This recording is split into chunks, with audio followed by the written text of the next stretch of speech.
हरि हरि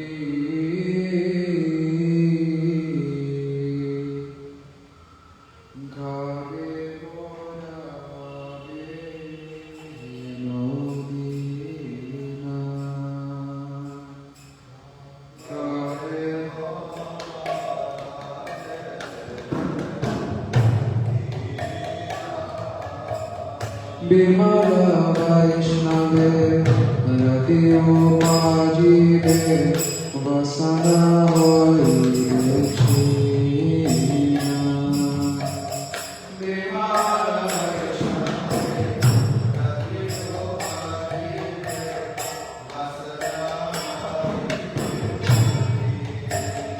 हरि हरि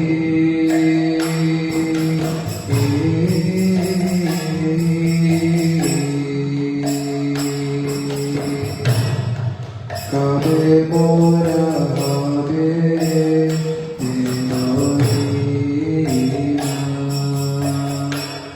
काबे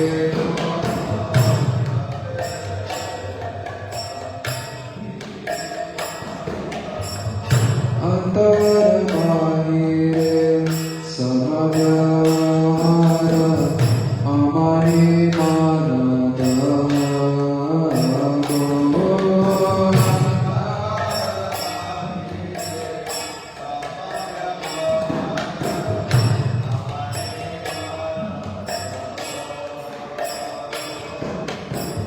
कृष्ण संकीर्तने श्री कृष्ण स्मरणे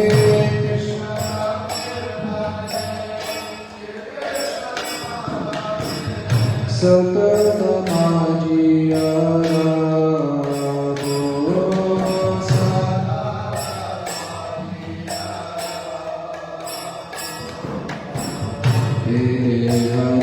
प्रिया अभ्यास करिब जीवना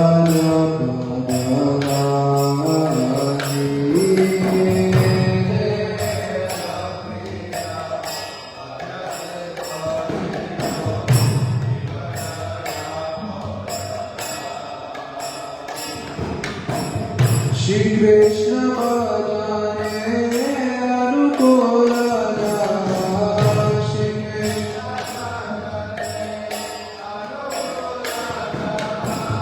तोरे हो अनुरागी तोरे हो अनुरागी श्री कृष्ण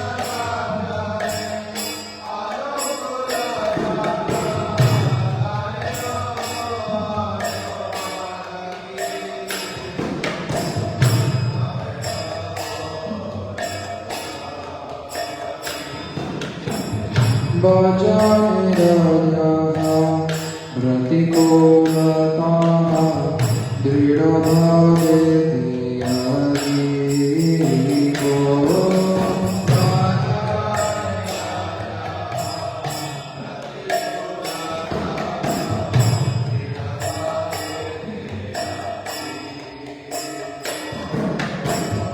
बाजिते बाजिते समय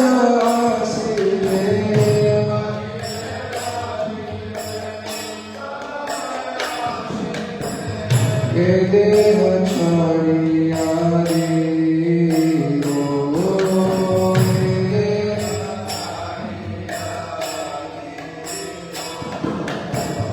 भक्ति विनोद आशा करी बसिया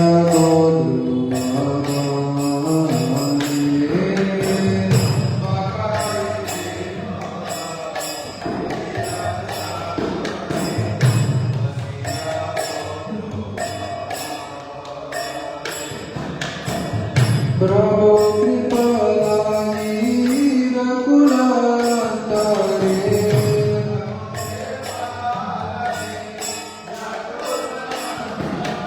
प्रभु कृपलानि रघुनाथरे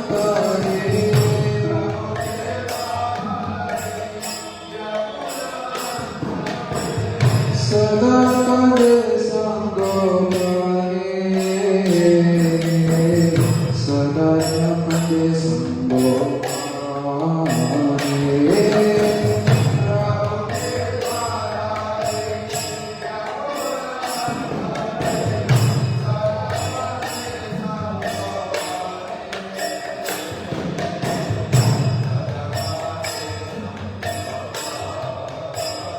Hari Hari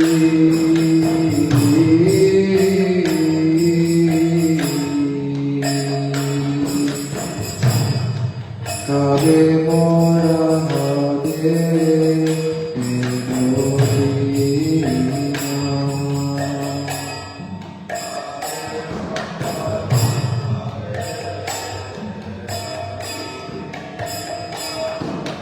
বিমলা বৈষ্ণবের অতি উপাধিতে বিমলা বৈষ্ণবের অতি উপাধিতে বসানা হইতেছিল বসানা হইতেছিল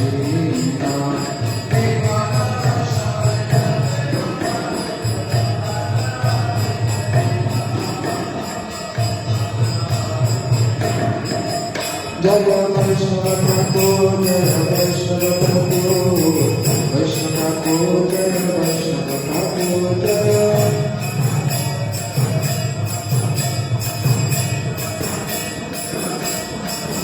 जय भक्ति बोले शिव शक्ति गोस्वामी भक्ति बोले शिव शक्ति गोस्वामी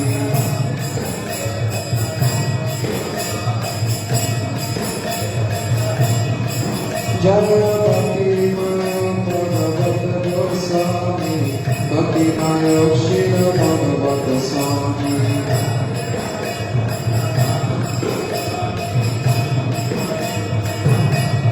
मोरे कृपा करो मोरे दया करो कृपा करो मोरे दया करो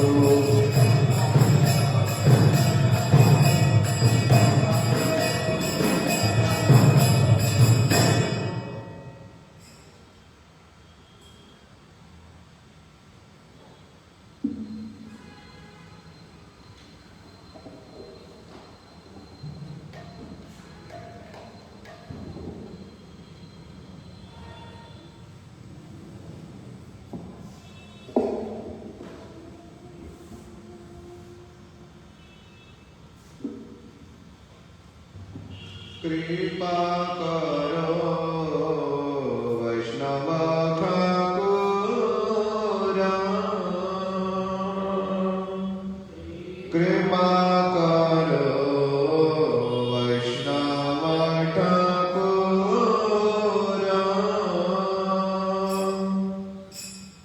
समस्त जानिया भजते भजते अभिमान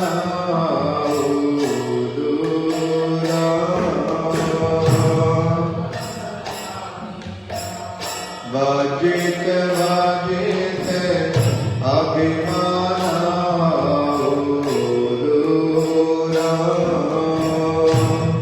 कृपा करो वैष्णव ठाकुर कृपा करो वैष्णव ठाकुर अमित वैष्णव बुद्धि हईले आमानि नाम आमी अमित वैष्णव बुद्धि हईले आमानि नाम आमी प्रतिष्ठा शाशी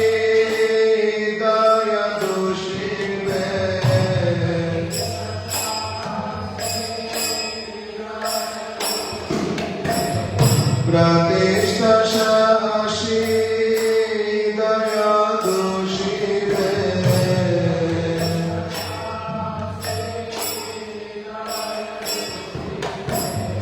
हरि बनि राय गामी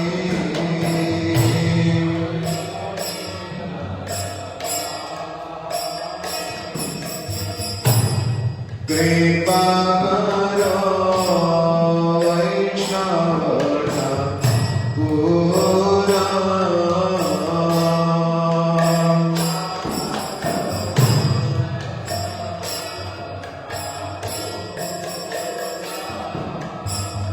तुम्हार किंकर अपने जानिबो गुरु अभिमाना त्याजे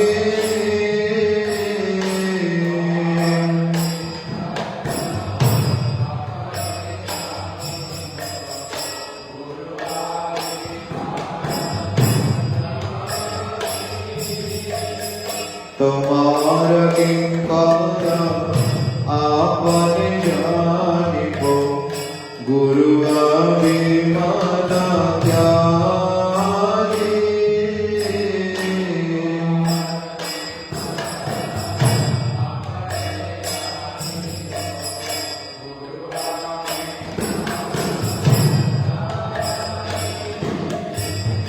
तुम्हार चेष्टा पद जनरे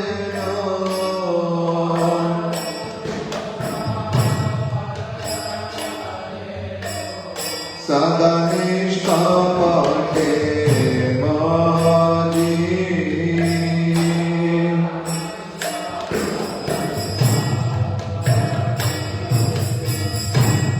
कृपा करो वैष्णव पूरा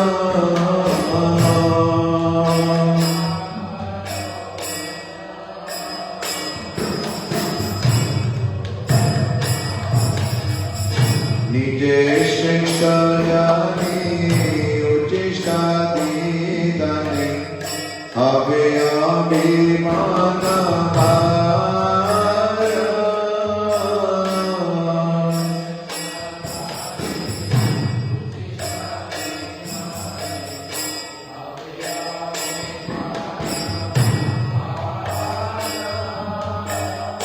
ताई शेषा ताकिया सर्वदा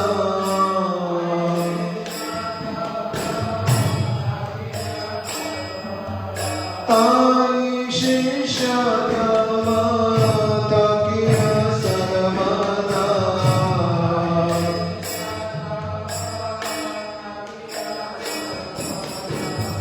नालाए वो पूजा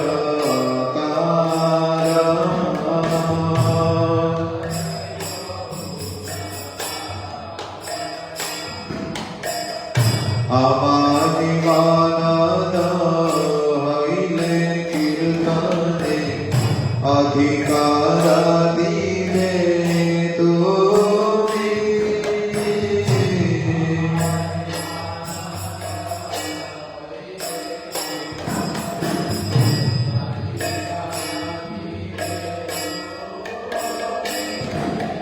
तुम्हार चरणे निष्कपटे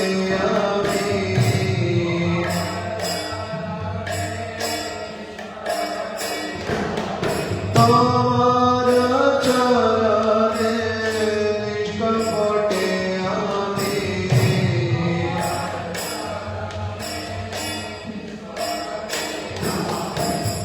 कांदिया रोटी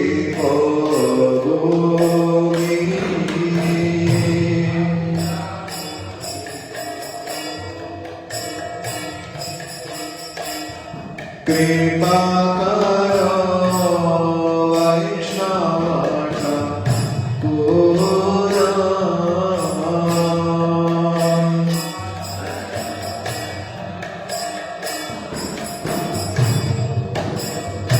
जय वैष्णव ठाकुर जय वैष्णव ठाकुर वैष्णव ठाकुर जय वैष्णव ठाकुर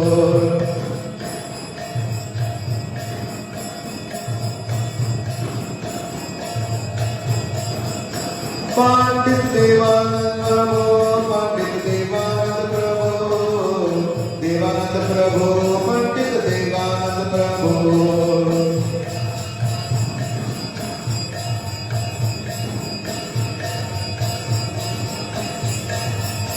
जय भक्ति गुरुदेव श्री गणपति गोस्वामी भक्ति गुरुदेव श्री गणपति गोस्वामी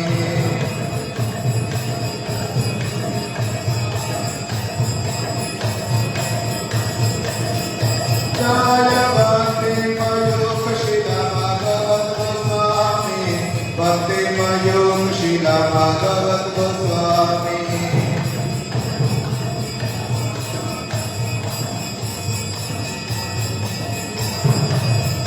पारे दया करो मोरे कृपा करो मोरे दया करो मोरे कृपा करो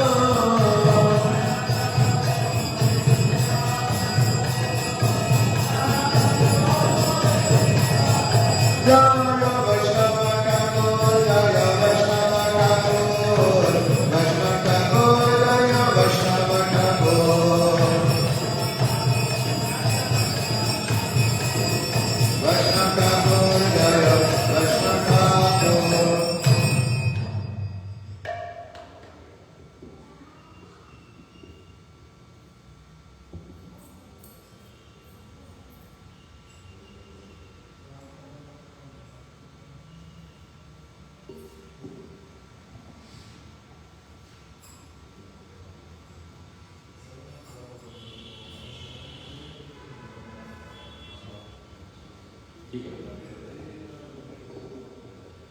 सकल वैष्णव गोसाई दया करो मोरे दत्ते कृणा धरी कहे ए दीना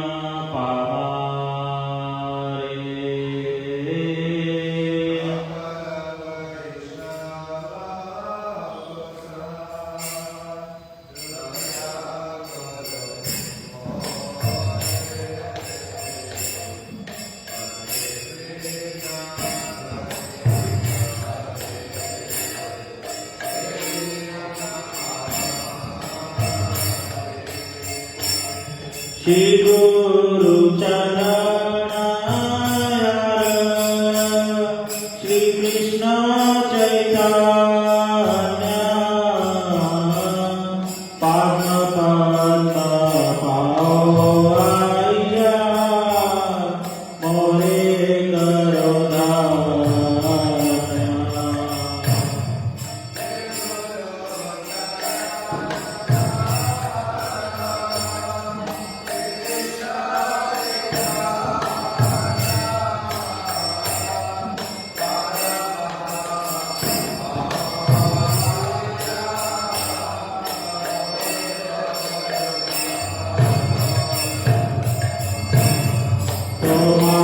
दान करुणा बिने इहा प्राप्तिनाय विशेषे अयोग्य मुनि कहिल निश्चय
जय वैष्णव ठाकुर जय वैष्णव ठाकुर वैष्णव ठाकुर जय वैष्णव Thakur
Shri Krishna Chaitanya Prabhu Nityananda Shri Krishna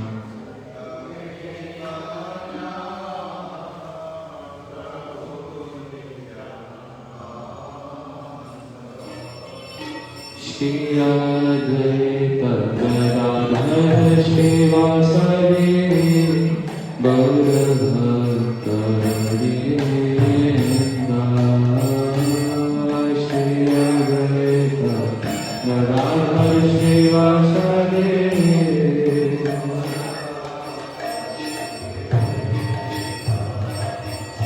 Shri Krishna Chaitanya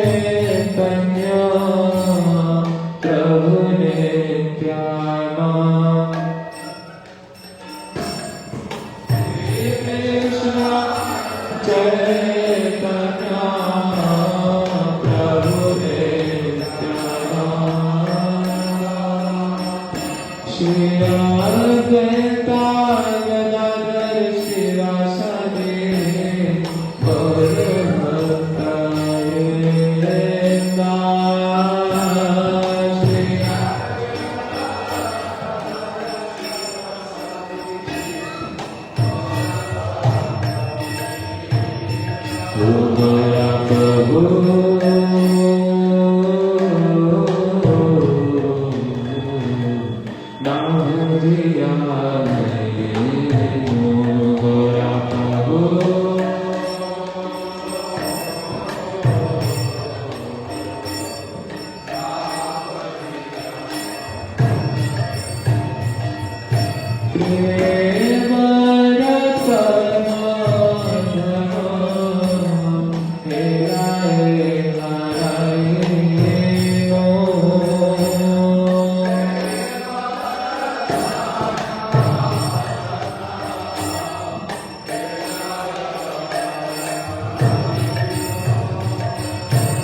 Gora Babu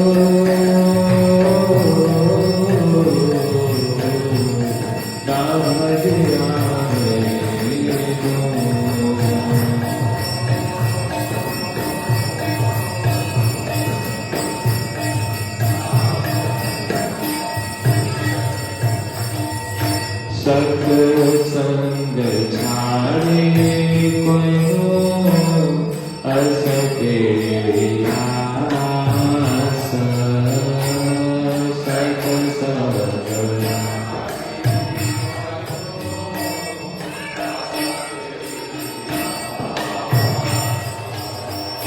ते कारण लागे रोजे कर्म बंध पास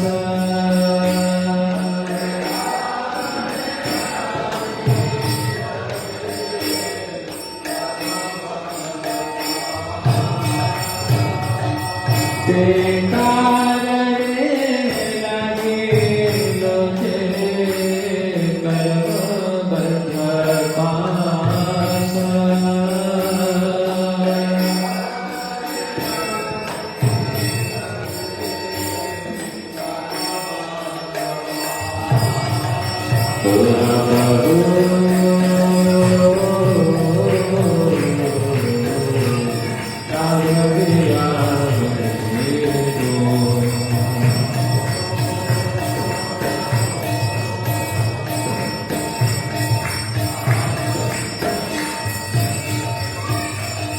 विषय विषम विषय सतत खाई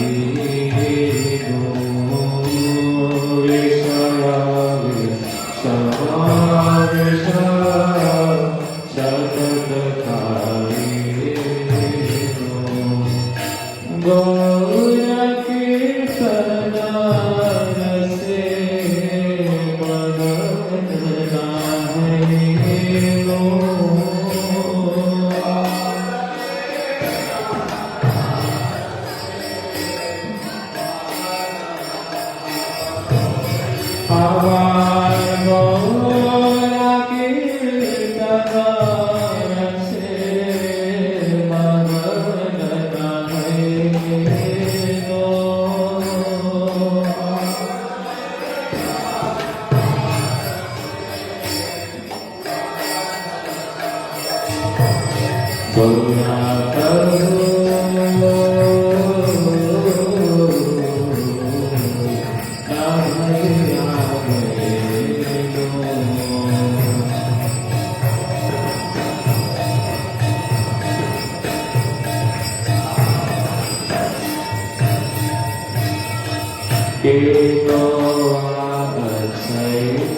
Krishna Krishna Hare Hare Hare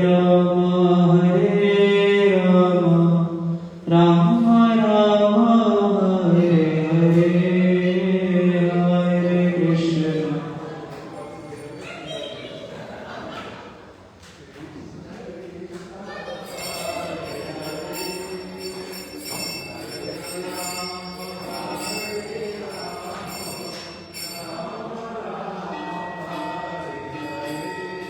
Hare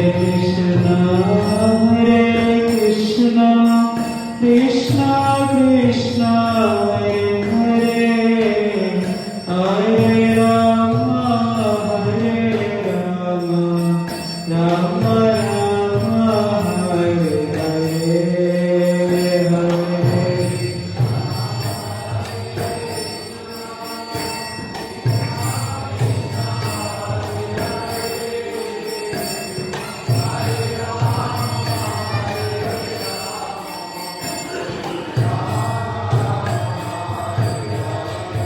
Oh, Hare Krishna, Hare Krishna, Krishna Krishna, Hare Hare, Hare Rama, Hare Rama, Rama Rama,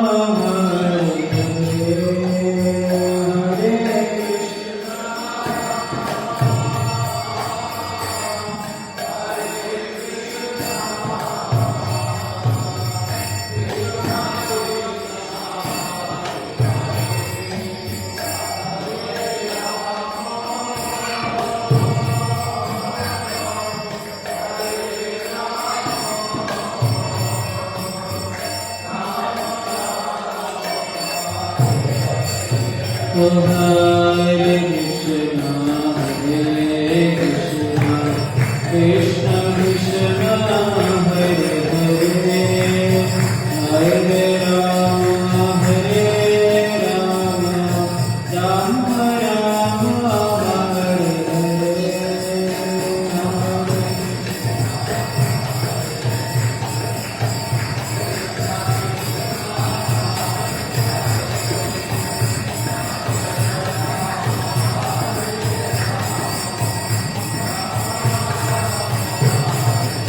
Hare Krishna, Krishna Krishna, Hare Hare, Hare Rama, Rama Rama, Hare Hare.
वाञ्छाकल्पतरुभ्यश्च कृपा सिन्धुभ्य एव च पावनेभ्यो वैष्णवेभ्यो नमो नमः।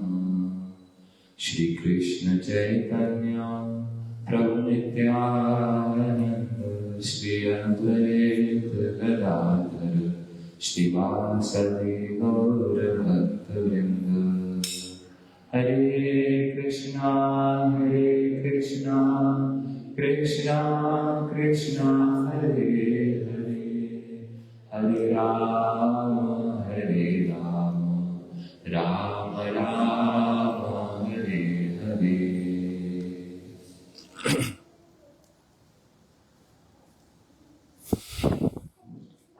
आज एक बहुत ही पावन तिथि है।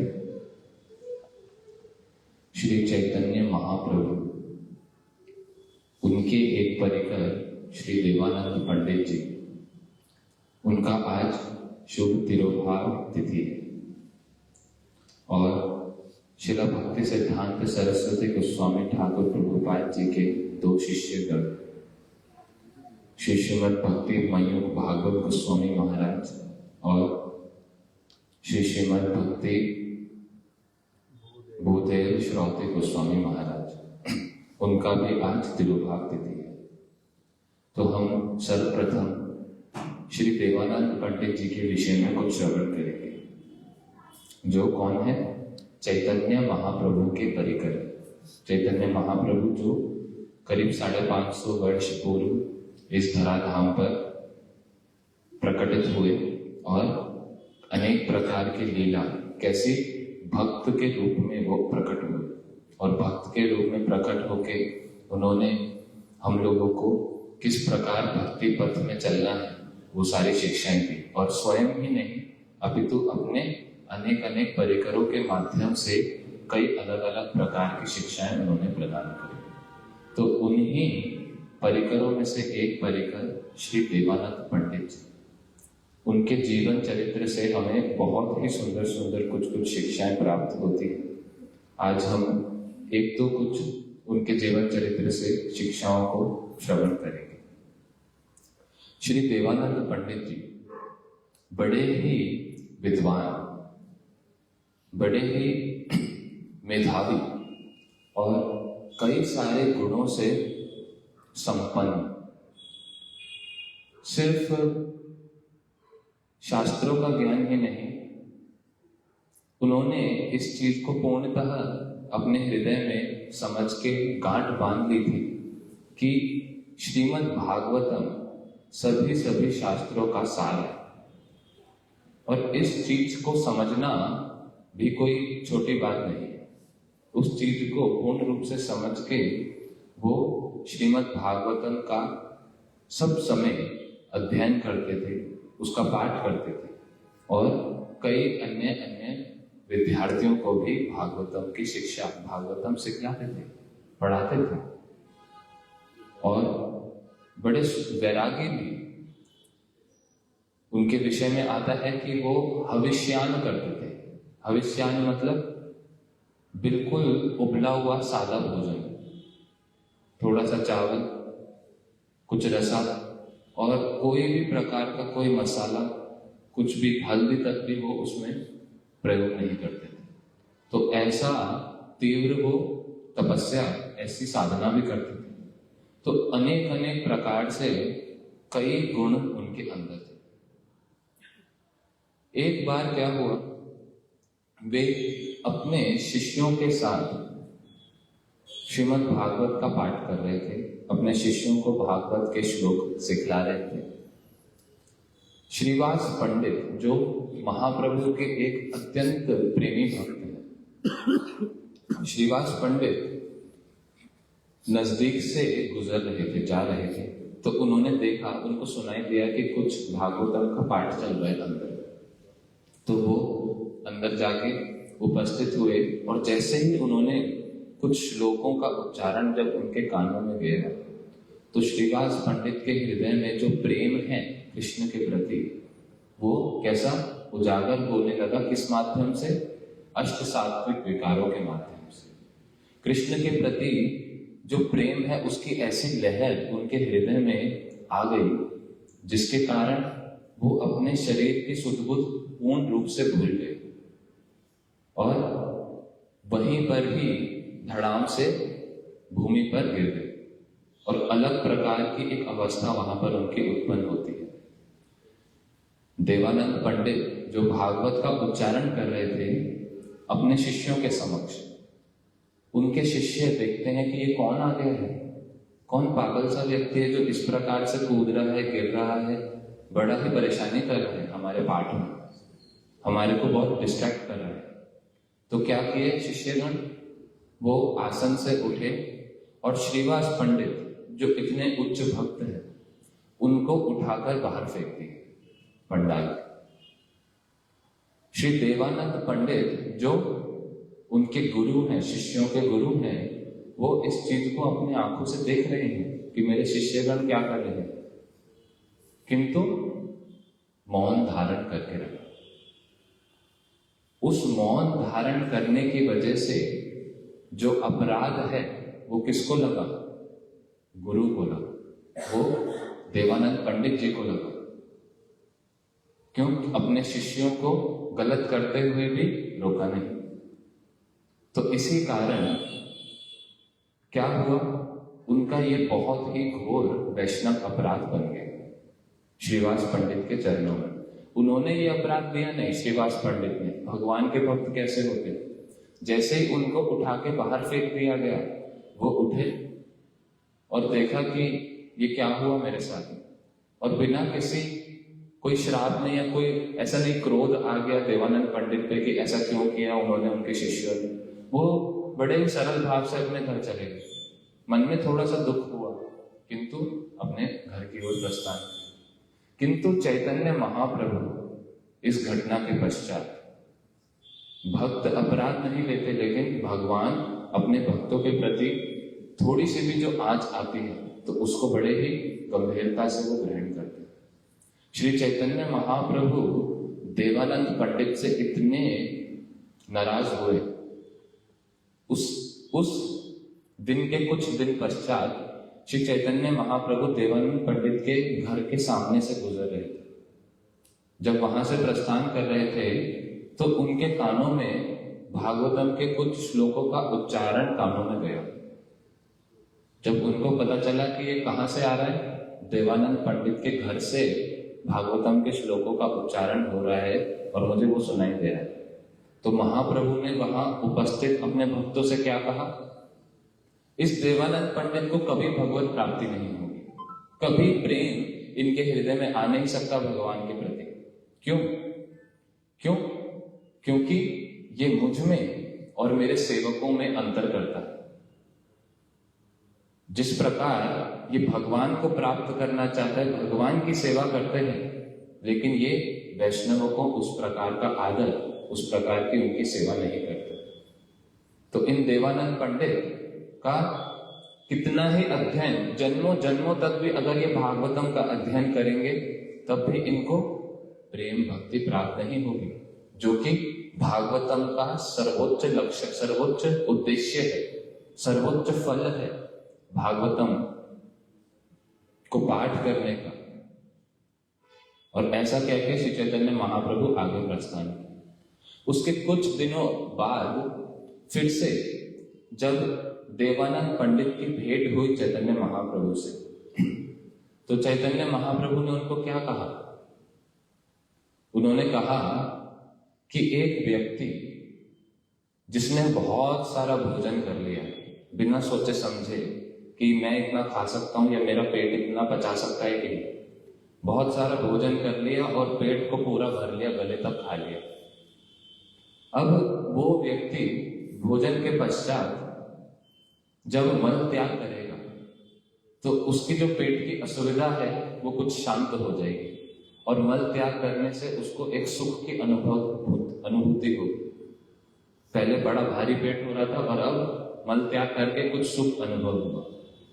चैतन्य महाप्रभु कह रहे हैं कि ओ देवानंद पंडित, तुम्हारी मुख से भागवतम श्रवण करके जितना सुख उस व्यक्ति को मल त्याग करने पर मिल रहा है, तुम्हारे मुख से भागवतम श्रवण करने से उतना सुख भी प्राप्त नहीं होगी, उतना सुख, उतनी संतुष्टि वो भी प्राप्त नहीं होगी। तो कितना एक किस प्रकार का महाप्रभु ने उदाहरण दिया यहां पर।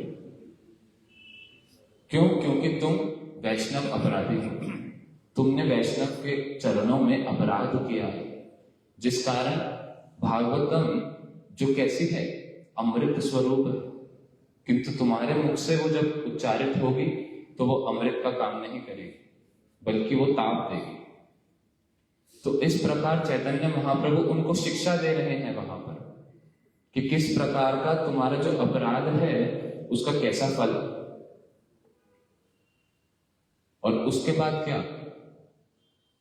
कुछ समय पश्चात फिर से चैतन्य महाप्रभु की भेंट हुई देवानंद पंडित जी से, किंतु इस बार क्या हुआ, इस बीच समय में देवानंद पंडित ने चैतन्य महाप्रभु के एक और परिकर श्री बकरेश्वर पंडित, उनकी बड़ी स्नेह पूर्वक सेवा करी।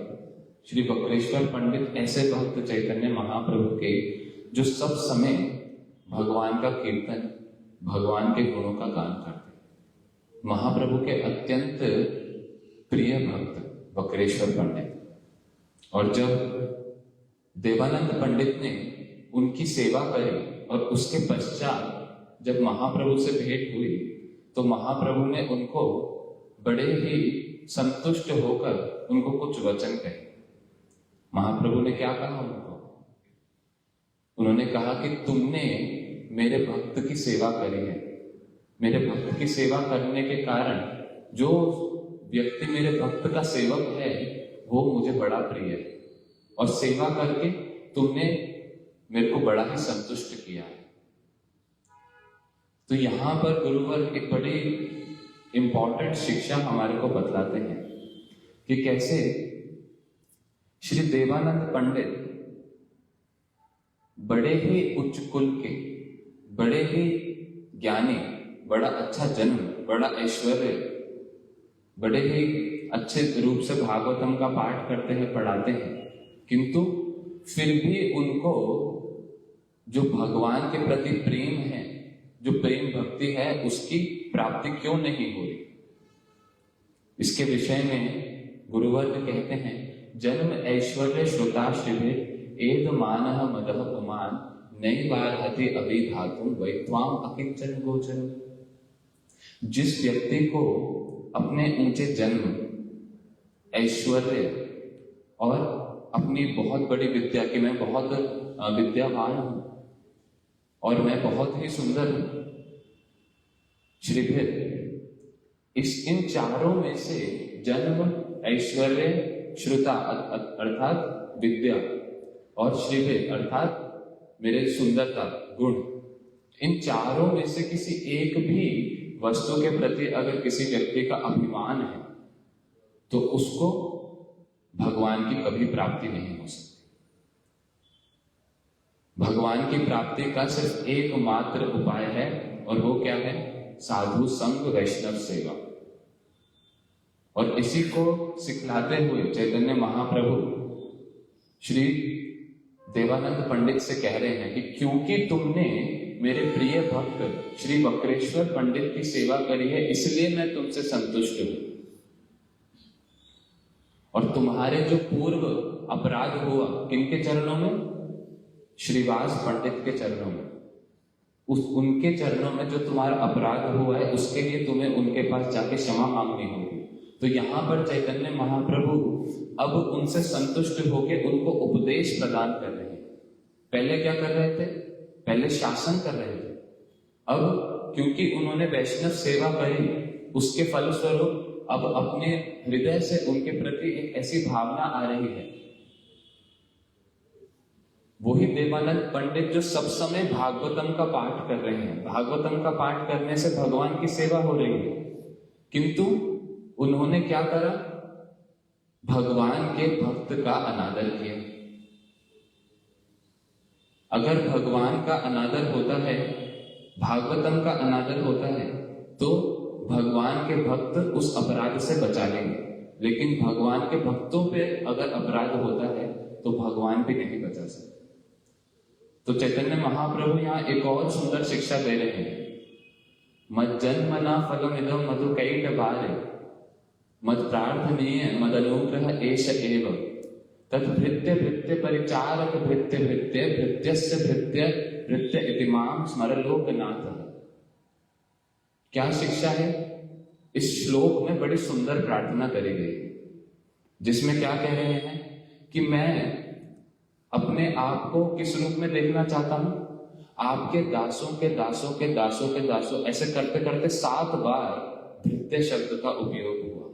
मैं दासों के दासों के दासों का दास बनना चाहता हूं, आपका दास नहीं, दासों के दासों के दासों का दास। क्यों? इस उदाहरण से समझ आते हैं।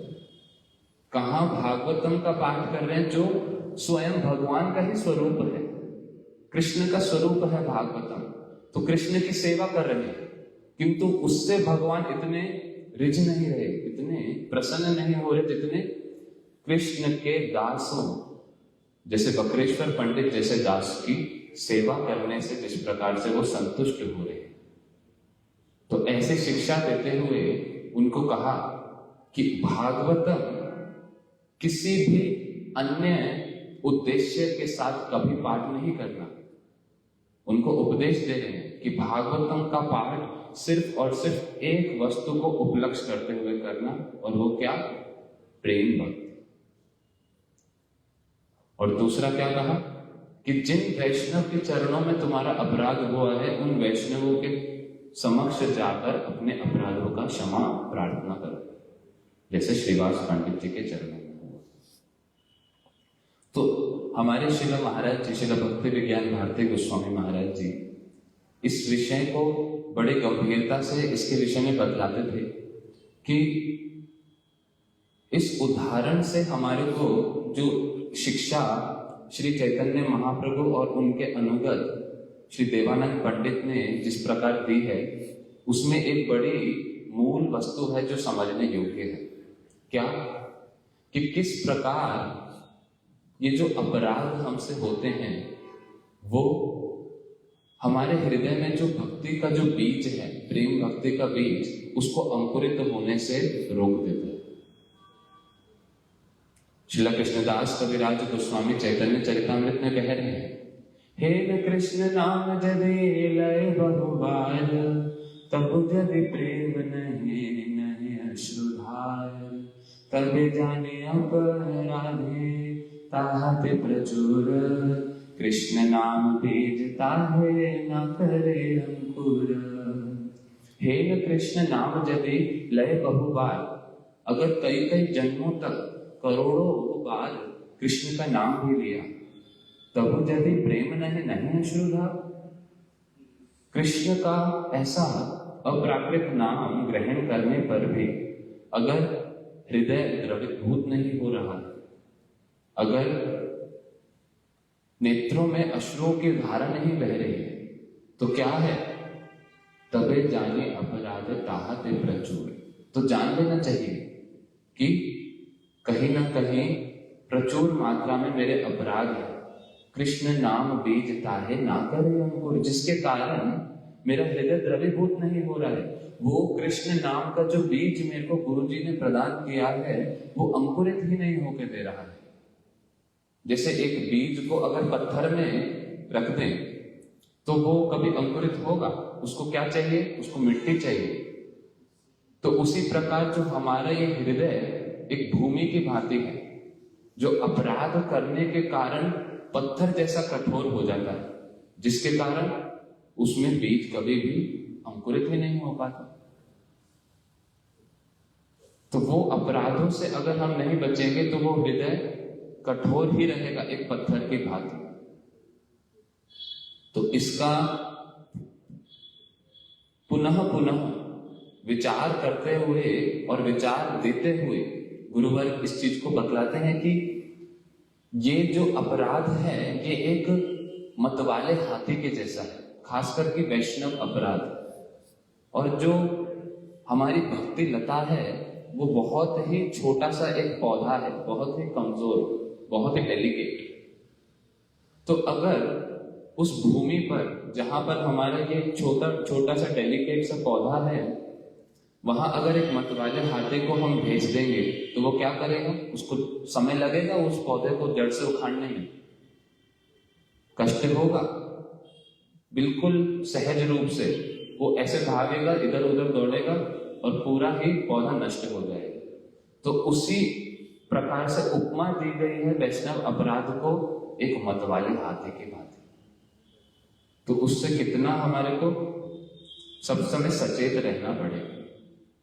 तो ये बहुत ही आवश्यक शिक्षा जो हमें प्राप्त होती है। और इसी चीज को हमारे गुरुवर इसमें एक बहुत आवश्यक बात हमारे को सिखलाते हैं कि जो देवानंद पंडित जी हैं, श्री देवानंद पंडित ये साधारण कोई मर्त्य पुरुष नहीं है, ये भगवान, ये चैतन्य महाप्रभु के परिकर हैं। हमें इनकी इस प्रकार की जो प्रक्रिया, जहां पर इन्होंने श्रीवास पंडित के चरणों में अपराध किया, अगर उस प्रकार के अपराधी हैं तो हम उनकी आज तिथि पालन क्यों कर रहे हैं? हम उनको महाप्रभु का परिकर क्यों बोल रहे हैं? महाप्रभु के परिकर इस प्रकार का अपराध कर सकते हैं? नहीं। तो कैसे हुआ? ये भगवान की ही प्रेरणा से वो करते हैं। क्यों? ताकि हम जैसे बद्ध जीवों को वो शिक्षा प्रदान कर पाए। और इसमें एक और बड़ी सुंदर शिक्षा है कि जब एक व्यक्ति भक्ति राज्य में आता है, जब वो ठीक ठीक साधुओं का संग करता है और अपने जीवन में परिवर्तन लेके आता है, तो उस व्यक्ति के जो पूर्व इतिहास है उसको कभी भी उसको देखकर उस व्यक्ति की जजमेंट नहीं करनी चाहिए। श्री देवानंद पंडित श्री बकरेश्वर पंडित की सेवा करने के उपरांत, अपने अपराधों के विषय में जानने के बाद, महाप्रभु से उपदेश प्राप्त करने के बाद जो देवानंद पंडित बने, उन देवानंद पंडित की हम तिथि पालन कर रहे हैं। इसके लिए श्रीला प्रभुपाद भक्ति सिद्धांत सरस्वती गोस्वामी ठाकुर वो एक न्याय शास्त्र से एक उदाहरण के साथ बतलाते थे, जिसका नाम है नग्न मात्रिक न्याय। उसका क्या अर्थ है?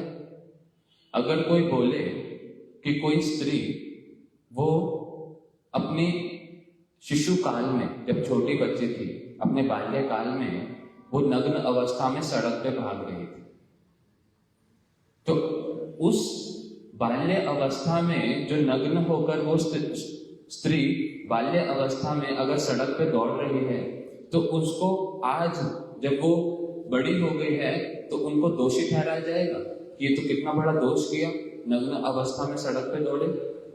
नहीं। क्यों? क्योंकि वो कैसी अवस्था थी? बाल्य अवस्था थी। अब वो उनको समझ आ गई है, अब वो इस प्रकार का कार्य नहीं करते, तो वो दोष उनको कभी लगेगा नहीं।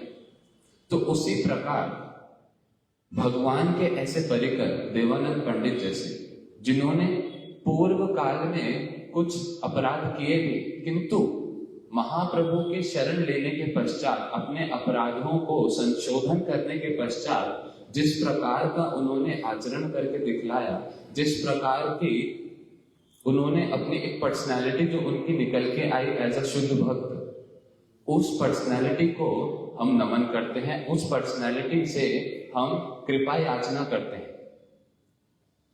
तो इस प्रकार श्रीला प्रभुपाद भक्ति सिद्धांत सरस्वती ठाकुर ये हमें आगे पुनः पुनः यही चीज सिखलाते थे कि एक भक्त जो है कभी भी उसके पूर्व इतिहास को देखकर उनको जज नहीं करना चाहिए। गुरु का ठीक ठीक रूप से चरणाश्रय लेने के पश्चात उन्होंने अपना जीवन किस प्रकार बदला, उन्हीं चीजों को हम स्वीकार करते हुए उनका आदर करते हैं, उनका सत्कार करते हैं और उनके जीवन से, उनके चरित्र से शिक्षाएं ग्रहण करते हैं। तो आज उनकी तिथि पे हम उनसे, श्री देवानंद पंडित जी से कृपा याचना करते हैं कि हम भी वैष्णव अपराधों से कोसों दूर रहें और हमारे हृदय में ठीक ठीक रूप से भगवान और उनके परिकरों की सेवा करने की भावना उत्पन्न हो। वांछा कल्पतरुभ्यश्च कृपा सिन्धुभ्यश्च पतितानां पावनेभ्यो वैष्णवेभ्यो नमो नमः।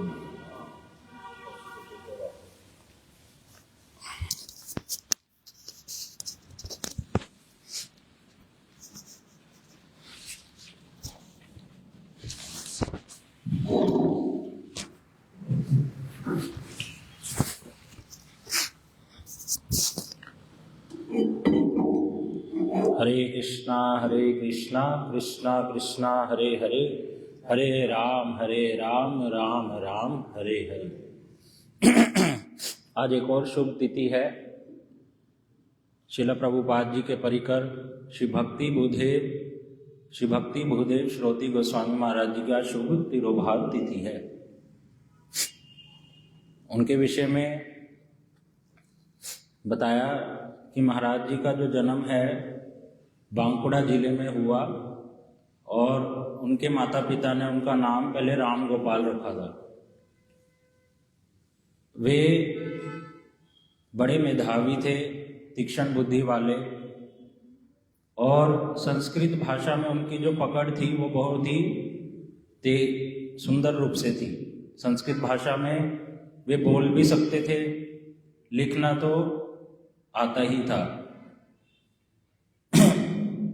महाराज जी गृहस्थ आश्रम में प्रवेश किए, तद उपरांत टाटा नगर में रहते थे, किसी कार्य करते थे। लेकिन श्रील प्रभुपाद जी के परिकरों के साथ जब उनका संग हुआ, उनकी हरिकथा जब श्रवण करी, तो वह अपने घर बार को छोड़कर श्रील प्रभुपाद जी के चरण आश्रित हो गए श्री चैतन्य मठ में आकर, और श्रील प्रभुपाद जी से हरिनाम दीक्षा ग्रहण करी। श्रील प्रभुपाद जी ने 2 साल में ही उनके वैराग्य को देखकर और भजन में तीव्रता को देखकर कि भगवान के भजन में इनकी बड़ी विशेष रुचि है और गुरु जी के प्रति बड़ी शरणागति है, उस शरणागति भाव को देखकर उनको 2 साल के बाद ही संन्यास प्रदान किया। बताया शिला प्रभुपाद जी की ये छठे सन्यासी हुए। महाराज जी के बारे में बताया जाता है और कि महाराज जी को शिला प्रभुपाद ने आदेश दिया कि आप जगह जगह पे जाकर महाप्रभु की वाणी का प्रचार कीजिए। जो आपने मुझसे श्रवण किया है उन सारी बातों को यथारूप जाकर जगह जगह पर प्रचार कार्य कीजिए। और काशी में, प्रयाग में, गया में और अन्य अन्य स्थानों में जहाँ गौड़ीय मठ हैं वहाँ उनका जो भार है वो महाराज जी को शिला प्रभुपाद ने दिया। और बताते हैं कि महाराज जी ने उस भार को बड़े ही सुंदर रूप से धारण किया, सेवा कार्य को, और महाप्रभु की विचारधारा को सभी जीवों को प्रदान किया। महाराज जी को उनके गुरु भ्राता नारद मुनि कहते थे। क्यों?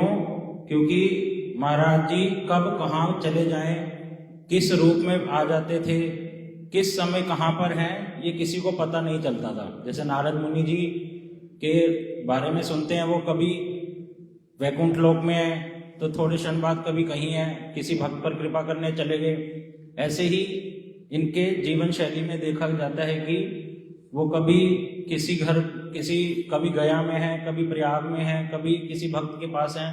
सो ऐसे प्रचार कार्य करते करते महाराज जी कभी इधर तो कभी उधर। और विशेषकर महाराज जी कई सारी भाषाओं में निपुण थे। हिंदी भाषा, अंग्रेजी, उड़िया, संस्कृत और ऐसे कई सारी भाषाओं में निपुण थे, जिसके कारण वो पत्रिकाओं में कार्य करते थे, सेवा कार्य।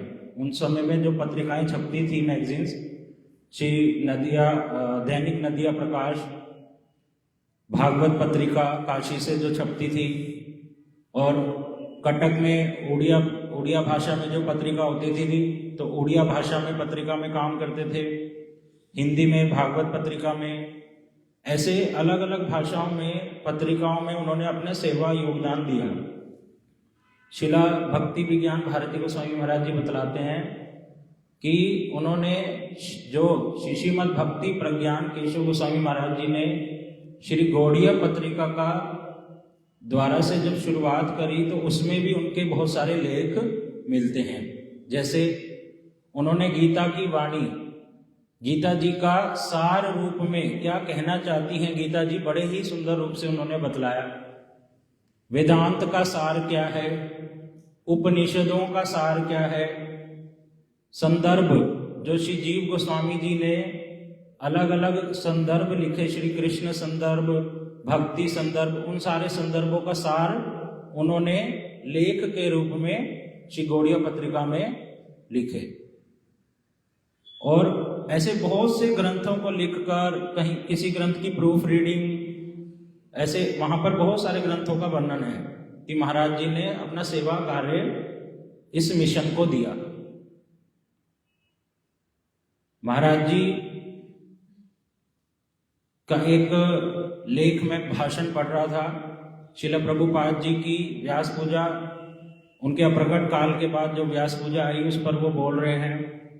महाराज जी कह रहे हैं कि आज शिला गुरुदेव की व्यास पूजा तिथि है और सभी भक्तगण धूप, दीपक, पुष्प, माला लेकर अपने गुरु जी की पूजा कर रहे हैं। लेकिन इस बात की विवेचना करनी जरूरी है, इस विषय की विवेचना करनी जरूरी है कि क्या गुरु जी मेरी पूजा को ग्रहण कर रहे हैं। मैं तो पूजा कर रहा हूं, लेकिन क्या मेरे शिला प्रभुपाद, शिला गुरुदेव मेरी पूजा को ग्रहण कर रहे हैं। इसके लिए वो आगे बतला रहे हैं कि जिसकी पूजा करी जा रही है, जो पूज्य हैं और जो पूजा करने वाला है, उन दोनों के बीच में संबंध ज्ञान होना बड़ा जरूरी है। और उन दोनों के बीच में संबंध ज्ञान होना, वो आगे बतला रहे हैं क्या कि शिष्य को गुरु जी के प्रति समर्पण भाव रखना पड़ेगा और तन मन वचन और बुद्धि से शरणागत होना पड़ेगा, तभी जाकर पता चलेगा कि गुरु जी के चरणों में हमारी पूजा हो रही है या नहीं। आगे महाराज जी उस भाषण में बोल रहे हैं, कथा में अपनी, कि शिला गुरुदेव के प्रति हम शरणागत अगर होते हैं तन मन वचन से, अर्थात गुरु जी की वाणी को हृदय से फॉलो करते हैं, मानते हैं और पालन करने का प्रयास करते हैं, तो भगवान हमारे पे प्रसन्न होंगे। क्यों?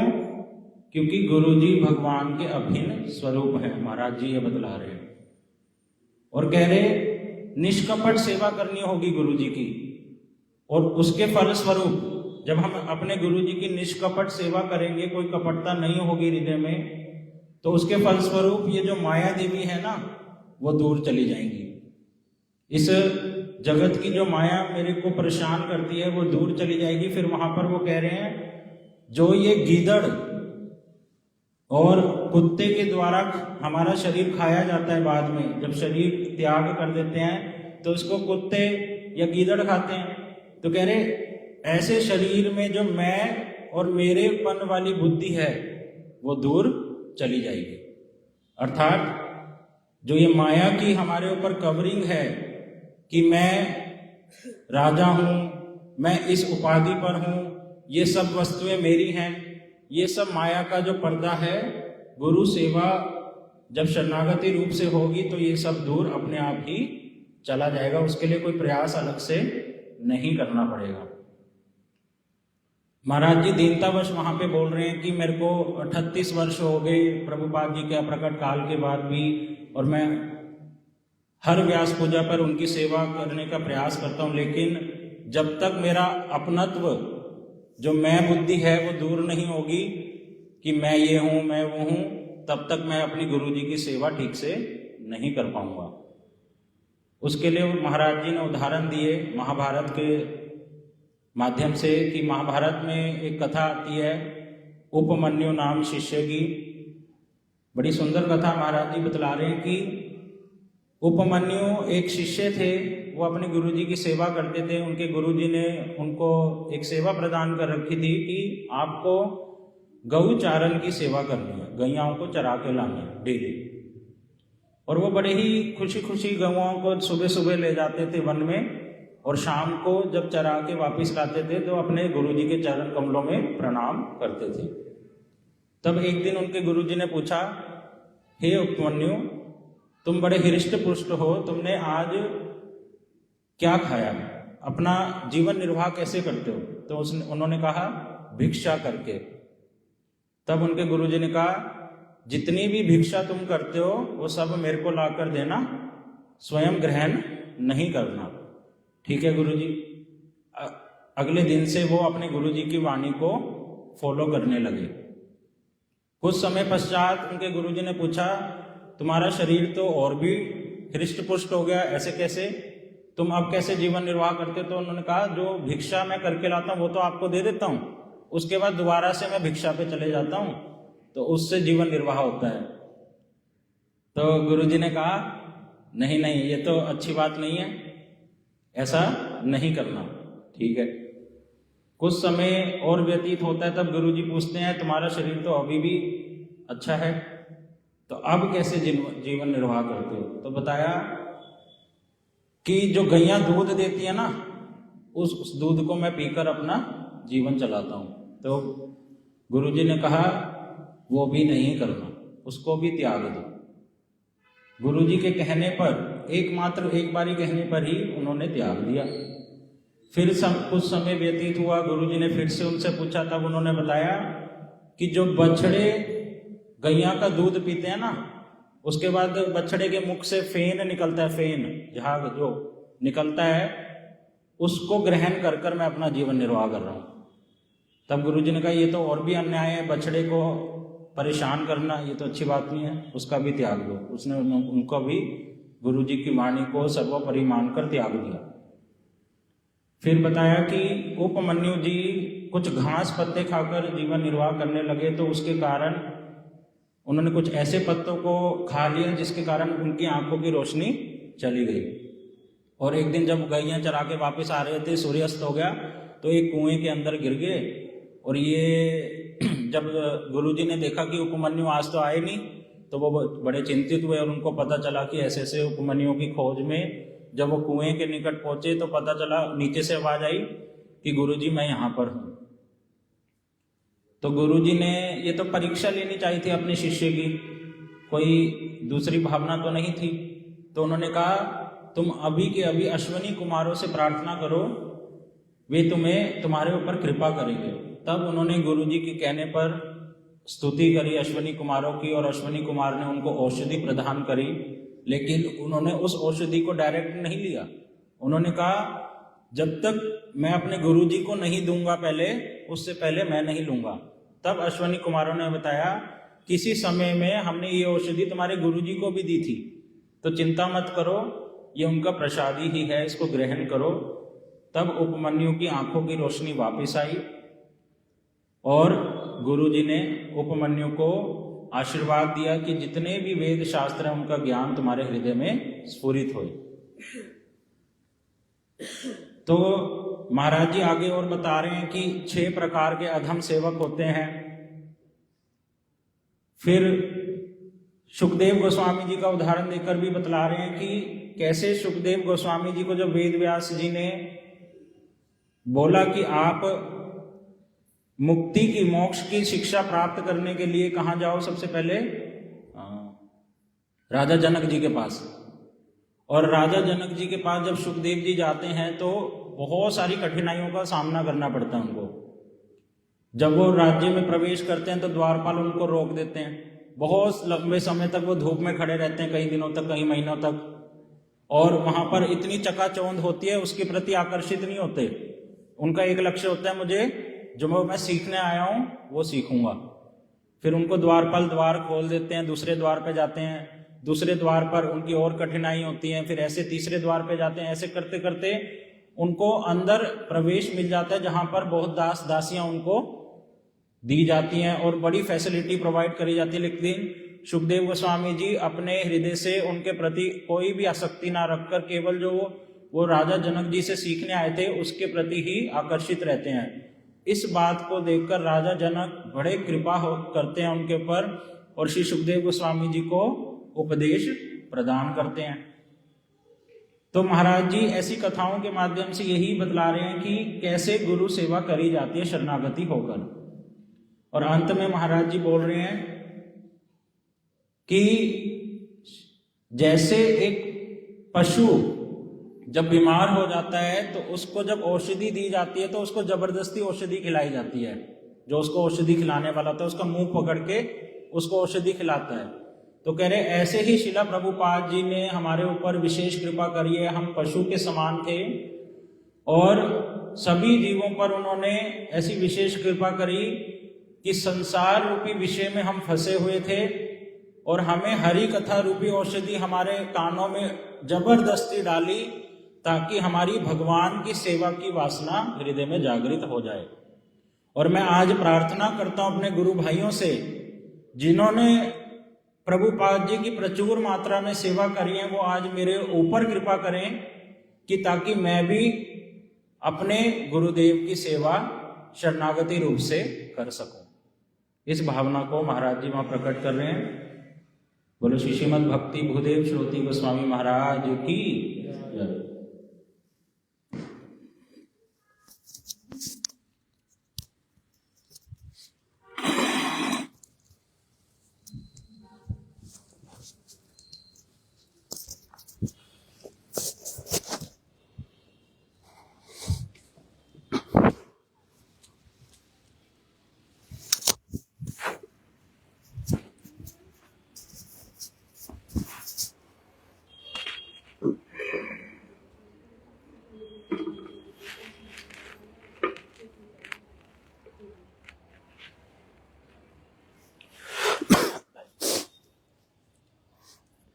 ओम अज्ञानतिमिरान्धस्य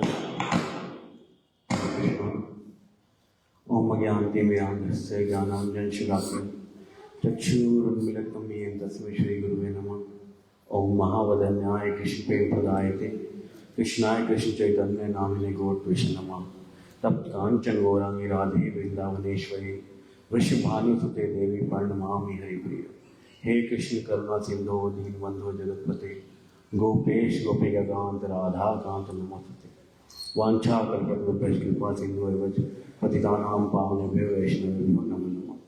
सर्वप्रथम मैं अपने गुरुपाद पद्म नित्य लीला वैष्णव विष्णुपाद त्रिवेणी स्वामी श्री श्रीमद भक्ति वल्लभ तीर्थ गोस्वामी महाराज जी के अभेद चरणारविंद में अनंत कोटि दंड प्रणाम करते हुए उनसे हेतु की कृपा प्रार्थना करता हूँ। तत्पश्चात पूज्यपाद माधव प्रेम प्रभु एवं पूज्यपाद भक्ति वेदांत सिद्धांति महाराज जी के चरणों में भी यथा योग्य दंड प्रणाम कर उनसे हेतु की कृपा प्रार्थना करता हूँ। और यहाँ उपस्थित सभी भक्तवृंद को भी मेरा यथा योग्य प्रणाम।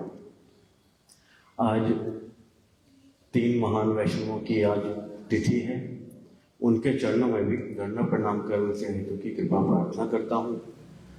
और अभी जो तीसरे जो वैष्णव हैं पूज्य पाश्री श्रीमद भक्ति मयूख भागवत गोस्वामी महाराज, उनका भी आज शुभ तिरुभाव तिथि है, तो उनके चरणों में शब्द रूपी पुष्पांजलि अर्पित करेंगे।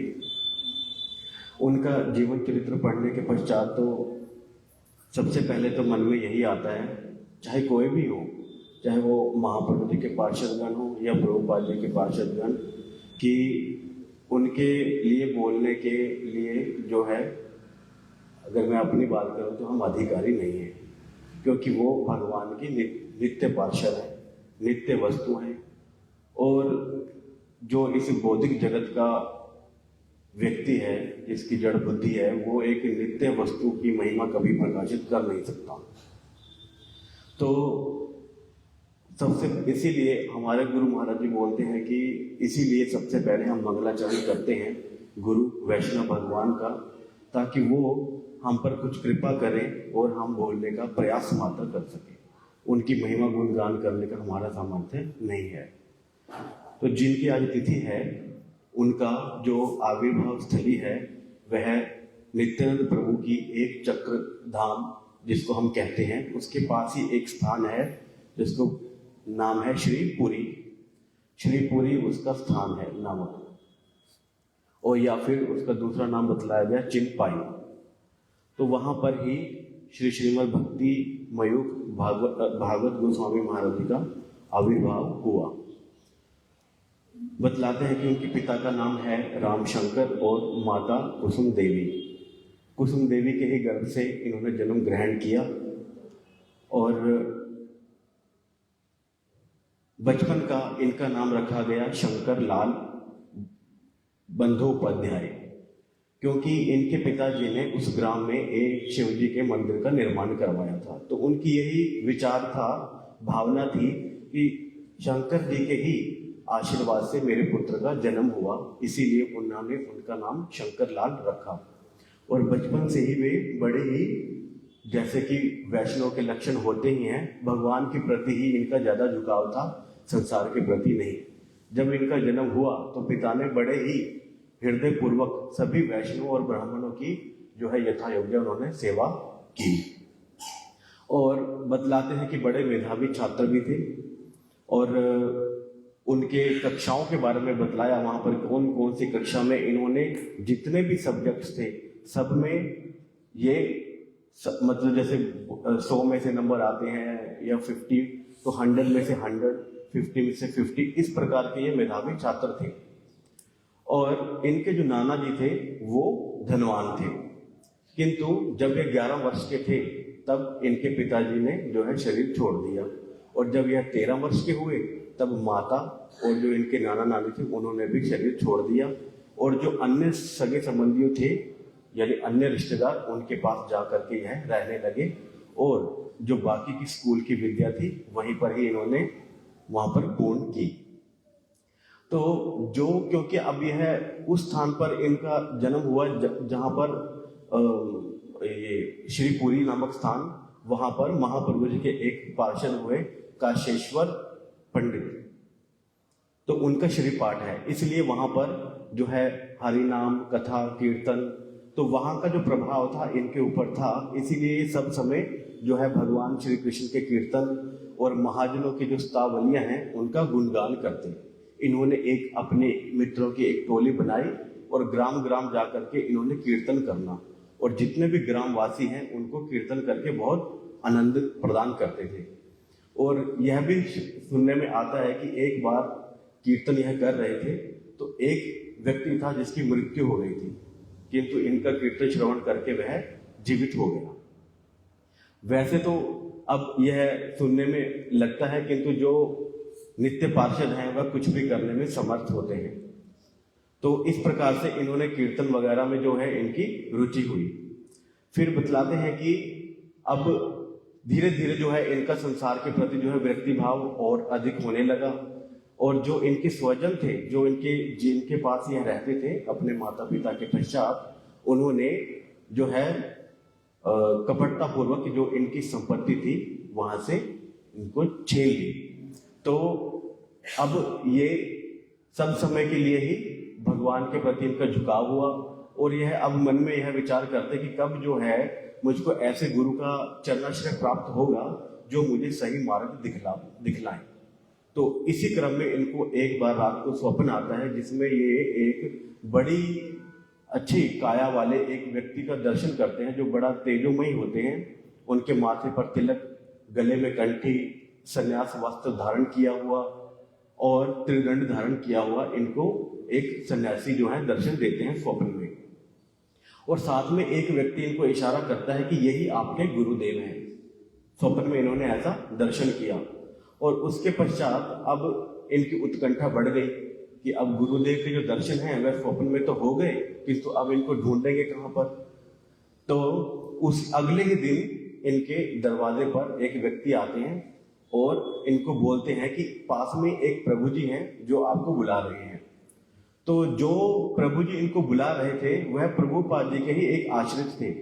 तो उनके घर पर यह जाते हैं और वहां पर प्रभुपाद जी का चित्रपट भी देखते हैं, और वह उस समय हरिनाम कर रहे थे। जो प्रभुपाद जी के शिष्य थे वह हरिनाम कर रहे थे, वहां पर चित्रपट भी देखते हैं, और जो स्वप्न में इन्होंने सन्यासी के दर्शन किए वो वही प्रभुपाद थे, श्री श्रीमद् भक्ति सिद्धांत सरस्वती गोस्वामी प्रभुपाद। तब उसके बाद वो जो प्रभुपाद जी के आश्रित जन थे वह उनको प्रभुपाद जी की उन्होंने महिमा सुनाई, और महिमा सुनकर यह बड़े ही मंत्र मुग्ध हुए। अब इनकी उत्कंठा और बढ़ गई, अब यह जाना चाहते हैं गुरु जी के पास में। तब अगले ही महीने दोल पूर्णिमा, यानी जब महाप्रभु जी का संन्यास उत्सव मनाया जाता है मायापुर में, तो वह उत्सव आने वाला था। किंतु वो जो प्रभु जी थे, प्रभुपाद जी के आश्रित जन, वह अस्वस्थ लीला कर रहे थे, वह जा नहीं पाए। किंतु फिर ये अकेले ही वहां पर गए मायापुर, और जब ये मायापुर पहुंचे तब वहां पर इन्होंने योग पीठ मंदिर में प्रवेश किया, और वहां पर देखा कि हजारों हजारों भक्त वहां पर बैठे प्रभुपाद जी से हरि कथा श्रवण कर रहे हैं। तब इन्होंने सर्वप्रथम तो जो महाप्रभु जी की जन्मस्थली है योगपीठ, वहां पर प्रणाम किया, वहां पर जो ठाकुर जी हैं उनको प्रणाम किया, और अब यह जितने भी वहां पर हजारों की संख्या में भक्त लोग हैं वहां पर अपने गुरु जी को ढूंढ रहे हैं। तो तब इन्होंने देखा कि बीच में प्रभुपाद जी बैठे हैं और सबको हरि कथा श्रवण करवा रहे हैं। इन्होंने वहीं से ही अपने मन से हृदय पूर्वक उनको साष्टांग दंड प्रणाम किया और हरि कथा का श्रवण किया। हरि कथा समाप्त हुई, वहां पर प्रसाद की घंटी पड़ी और सभी जो है प्रसाद लेने के लिए चले गए। इन्होंने भी वहां पर प्रसाद लिया और उस रात को वहां पर विश्राम किया। अगले दिन प्रभुपाद जी ने सभी भक्तों को हरि नाम दीक्षा देना था। तो जितने भी भक्त वहां पर थे सबने वहां पर गंगा में स्नान किया। वहां पर पास में गंगा नदी है, सबने स्नान किया और वस्त्र धारण करके द्वादश तिलक इत्यादि करके वहां पर लाइन में बैठ गए। वहां पर सभी का ही जो नाम लिखा हुआ था लाइन में, किंतु इनका नाम नहीं लिखा था। किंतु ये वहां पर स्नान करके तिलक इत्यादि करके वहां लाइन में बैठ गए। अब मन ही मन सोच रहे हैं कि जिन गुरु ने मुझको स्वप्न में दर्शन दिए, क्या वह अभी मेरे को पहचान पाएंगे? इस प्रकार से इनके मन में विचार चल रहा है। तो प्रभुपाद जी ने 2 व्यक्ति को वहां पर हरिनाम दिया। 2 को देने के पश्चात उन्होंने इनके ऊपर दृष्टिपात किया, इन पर दृष्टि डाली। अब इन्होंने भी देखा तो फिर प्रभुपाद जी ने इनसे पूछा क्या आप हरिनाम दीक्षा लेंगे? तो इन्होंने भी उसी समय बोल दिया कि हाँ, मैं दीक्षा लूंगा। वैसे तो हमारे यहाँ पर देखा जाता है कि हरिनाम दीक्षा से पहले कितने हमको प्रयास करवाए जाते हैं कि एकादशी करो, इतनी संख्या में माला और इत्यादि, ये नहीं खाना वो नहीं खाना। लेकिन वहां पर ज्यादा पूछताछ किसी प्रकार की हुई नहीं, क्योंकि वो प्रभुपाद जी के नित्य पार्षद हैं। उनको भी पता है कि किस प्रकार से किस समय मुझको, जो हमारे भारती गोस्वामी महाराज जी बोलते हैं कि ये अतुल्य सेनापति हैं, जितने भी प्रभुपाद जी के शिष्य हैं, तो किस सेनापति को किस समय उपयोग में लाना है उनको पता है। इसीलिए उन्होंने उसी समय उनको हरिनाम दीक्षा एक साथ उनको प्रदान किया और उनको नाम दिया शुभ विलास ब्रह्मचारी, उनका नाम हुआ। तो अब वह शुभ विलास ब्रह्मचारी के नाम से जाने लगे और वहां पर मठ में अपनी अनेक प्रकार की सेवाएं देने लगे। प्रभुपाद जी ने वहां पर धार्मिक शिक्षा प्रदान करने के लिए भक्ति विनोद इंस्टीट्यूट वहां पर खोला था। सर्वप्रथम वहीं पर ही इनको टीचर की एक उपाधि वहां पर दी कि आप वहां पर जितने भी ग्रंथ इत्यादि का बच्चों को पाठ पढ़वाएंगे। तो वहां पर पढ़ाना इन्होंने शुरू किया, शिक्षा देनी आरंभ की। और इनकी इस गुणावली को देखते हुए प्रभुपाद जी ने कुछ दिनों बाद ही इनको, जैसे कि अभी थोड़े दिन पहले हम सुन रहे थे वासु प्रभु से, दैनिक नदिया प्रकाश जो प्रभुपाद जी वहां पर मैगजीन निकालते थे, उसमें इनको संपादक का सेवा प्रदान की कि आप यहाँ पर संपादक का काम कीजिए। अब प्रभुपाद जी से आदेश मिलने के बाद इन्होंने वहां पर संपादन का कार्य आरंभ किया और अपनी ओर से यह एक प्रबंध लिखते थे।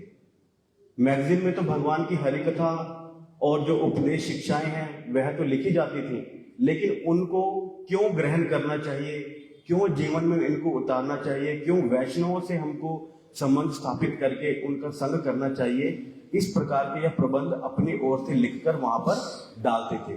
तो जितने भी वहां पर इस मैगजीन को ग्राहक पढ़ते थे, भक्त लोग पढ़ते थे, उनको वह प्रबंध बड़े अच्छे लगते थे। अब धीरे धीरे जैसे जैसे वह पढ़ते तो लोगों ने अब इसकी प्रशंसा आरंभ कर दी और इनको निवेदन किया कि आप यह प्रबंध और लिखा कीजिए और अच्छे से लिखा कीजिए, हम क्या करेंगे, इसका खर्चा देंगे। इससे पहले तक जब यह संपादक कार्य नहीं करते थे, प्रभुपाद जी स्वयं ही इस पत्रिका का खर्चा देते थे। किंतु जब इन्होंने यह संपादन का कार्यभार संभाला, उसके बाद से इन्होंने प्रभुपाद जी से पैसे लेने बंद कर दिए। 6 मास हो गए, इन्होंने प्रभुपाद जी से 1 रुपया भी नहीं लिया और जो पढ़ने वाले भक्तजन हैं उनकी संख्या बढ़ने लगी। तो प्रभुपाद जी ने पूछा कि ऐसा तुम कैसे सेवा कर रहे हो?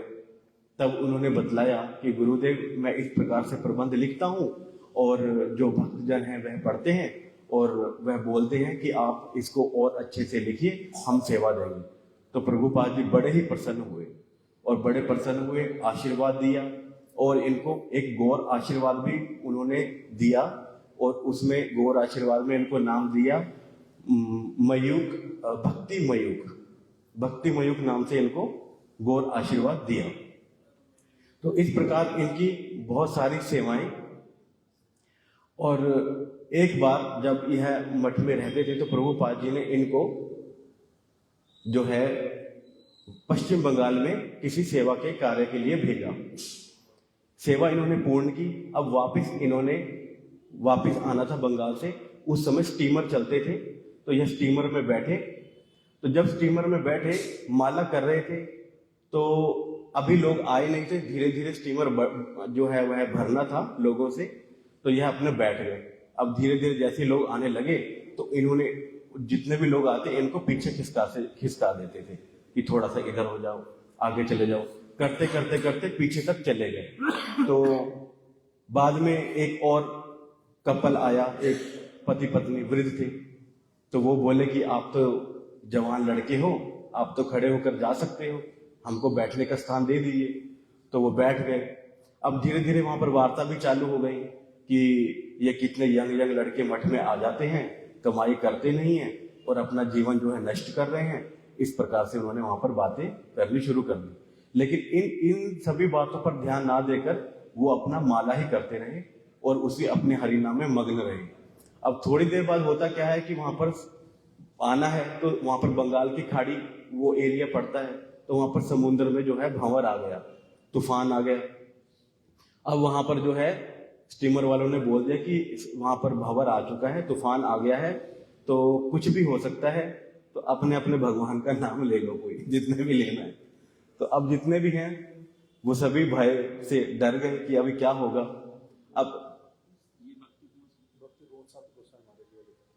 इसमें भी बतलाया लिखा हुआ, हाँ, वो जो तब ये हरिनाम कर रहे थे, तब उन्होंने बोला कि आप तो हरिनाम कर रहे हो, तो आप ही जो है हमारे लिए थोड़ा सा भगवान के लिए प्रार्थना कर दीजिए।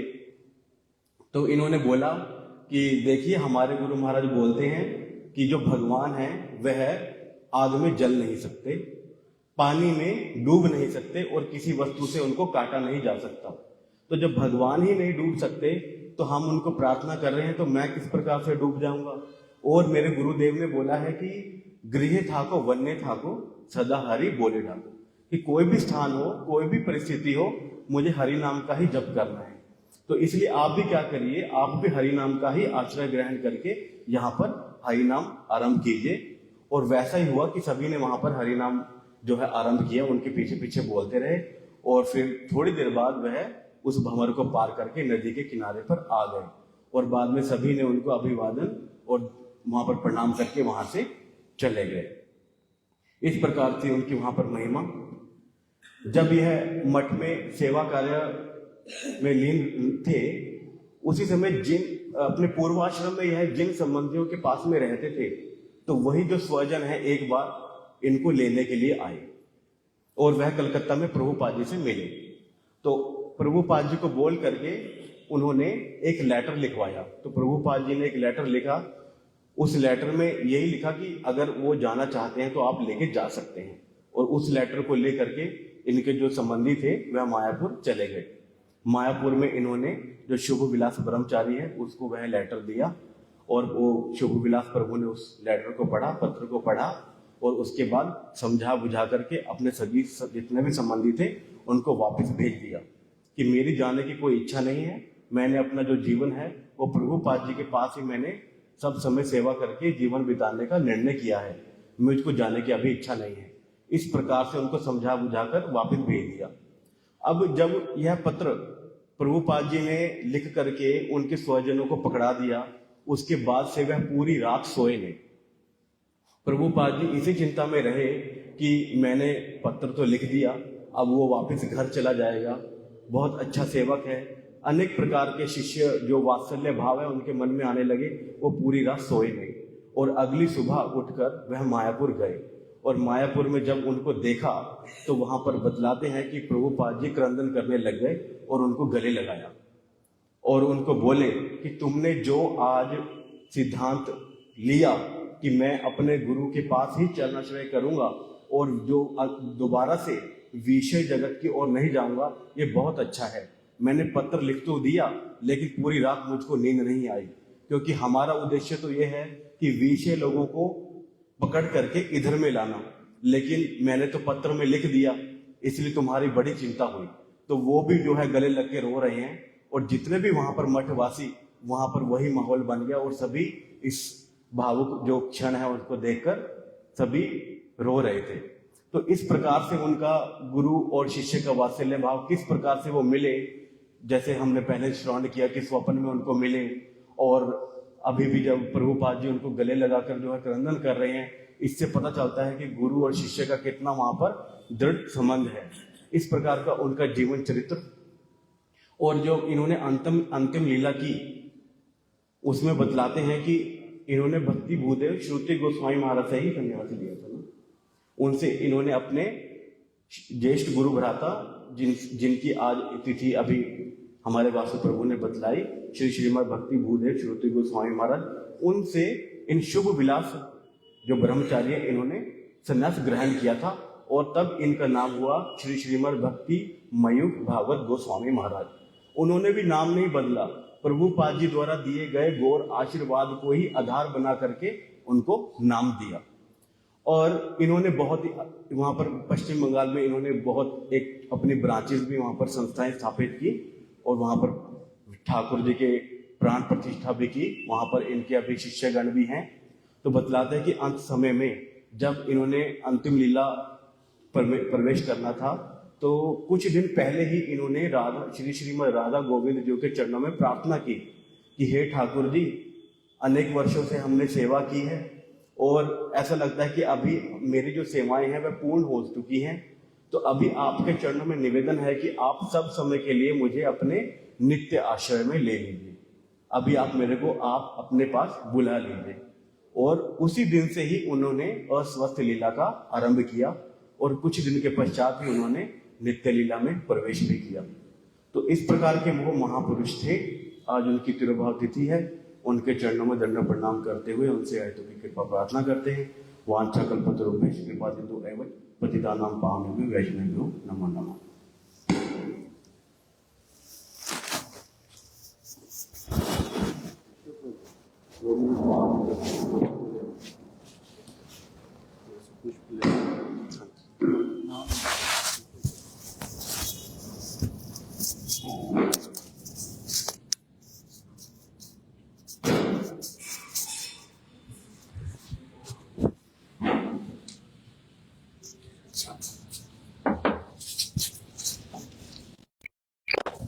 पुष्प फूल पुष्प स्वास्थ्य वस्तु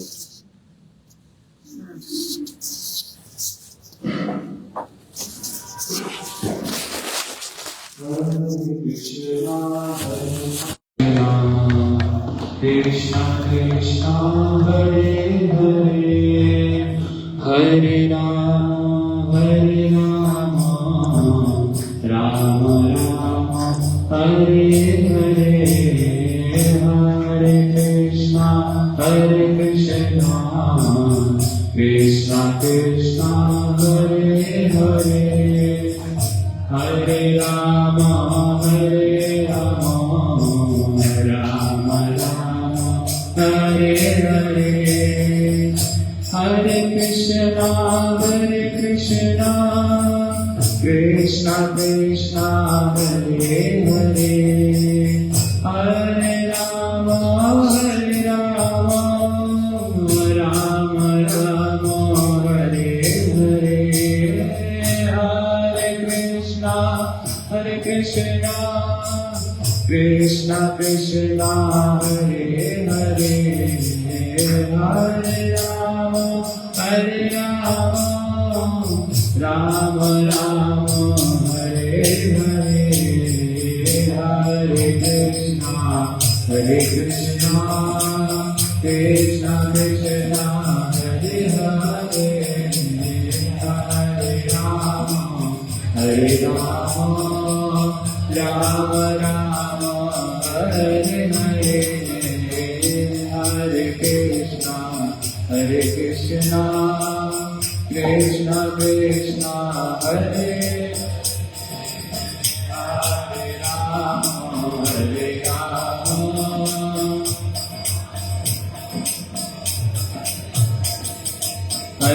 कृष्णा कृष्णा कृष्णा हरे हरे हरे राम राम राम हरे हरे हरे कृष्णा कृष्णा हरे हरे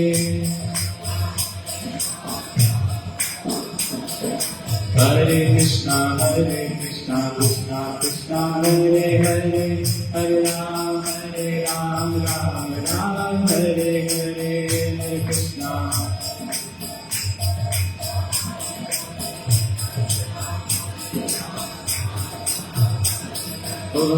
कृष्णा हरे कृष्णा कृष्णा हरे हरे हरे राम राम हरे हरे हरे कृष्णा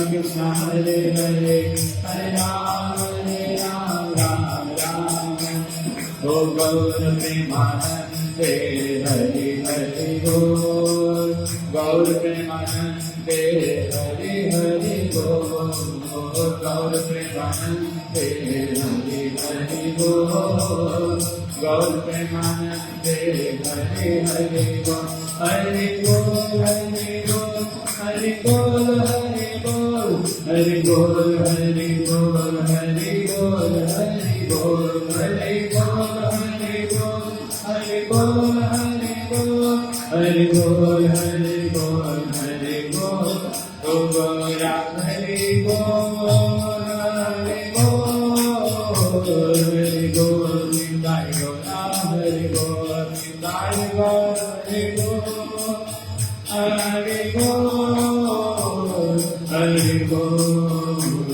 हरि बोल निताय गौरा हरि बोल हरि बोल हरि बोल हरि बोल हरि बोल हरि बोल हरि बोल